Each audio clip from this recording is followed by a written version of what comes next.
Howard Becker was an American sociologist who was born in 1928 in Chicago, Illinois. He got an undergraduate degree in sociology at the University of Chicago in 1946 before getting a master's and a PhD in sociology.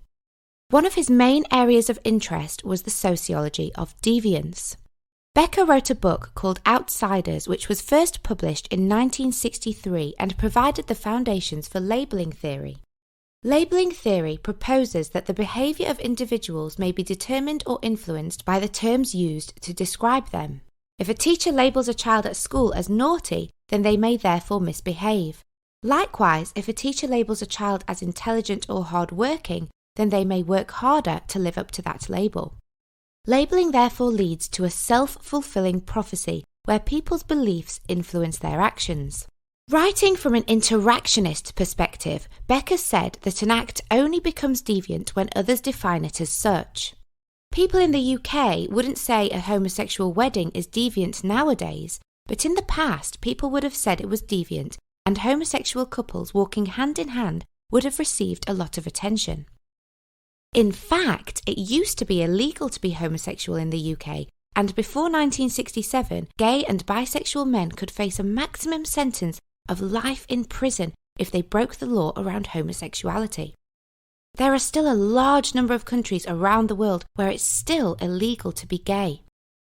Becker said that what is labelled as deviant depends on many things. Firstly, where the act takes place. Different countries, of course, have different norms and values, but in addition to that, certain acts can be considered deviant more locally. For example, a school teacher drinking alcohol whilst at work would be deviant, however that same school teacher drinking in a bar after work wouldn't be. Secondly, what is labelled as deviant depends on who's watching. Different people perceive things differently. Some adults in the UK may still not drink alcohol or smoke cigarettes in front of their parents, even if they would in front of their friends, due to their parents' religious or cultural backgrounds. Many parents may see it as deviant of them to do so, even though it's perfectly legal. Thirdly, what is labelled as deviant depends on when the act takes place. In line with the example of alcohol, an adult drinking wine in the evening is deemed to be more acceptable than in the morning with their breakfast. And finally, what is labelled as deviant depends on who it involves. In the case of drinking alcohol, it would be deviant for someone under the age of 18 in the UK or under 21 in the USA to drink it. Becker goes on to say that there can be further effects once someone has been labelled as deviant. For example, if a young person is defined as a delinquent and they are convicted for breaking the law, that young person has been labelled.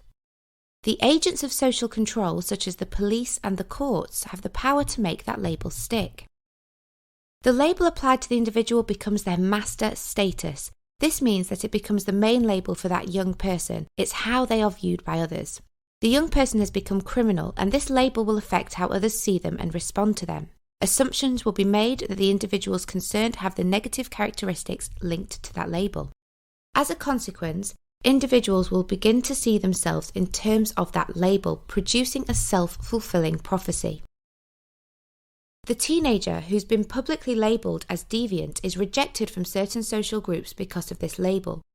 People associate them with the negative label they have been given, and this may well encourage further deviance. They start to turn to the gang members that still accept them when other social groups have rejected them. Becker says that this can then begin a deviant career. The young person joins an organised deviant group such as a gang, which develops a deviant subculture. Then this subculture develops beliefs and values which justify and support their deviant identities and behaviours. Interactionists argue that nothing's purely deviant. In other words, there is nothing which is deviant in itself in all situations and at all times. They say that certain acts only become deviant in certain situations when others label them as deviant. Deviance isn't a result of an act or an individual being uniquely different. Deviance is a product of society's reaction to actions. Becker gives an example to explain how crime is the product of social interactions by using the example of a fight between young people. In a poor neighbourhood, a fight is more likely to be defined by the police as evidence of delinquency, but in a wealthy area, the police might label it as evidence of young people being overexcited and having fun. The acts are the same, but the meanings given to them by the audience, in this case the public and the police, differ. Those who have the power to make the label stick therefore create deviants or criminals. Becker provides a more extreme example in his book Outsiders. In this, he draws on a simple illustration of an anthropological study by anthropologist Bronislaw Malinowski, who describes how a youth killed himself because he had been publicly accused of incest. When Malinowski had first inquired about the case, the islanders expressed their horror and disgust. But on further investigation, it turned out that incest was not uncommon on the island, nor was it really frowned upon, provided those involved were discreet.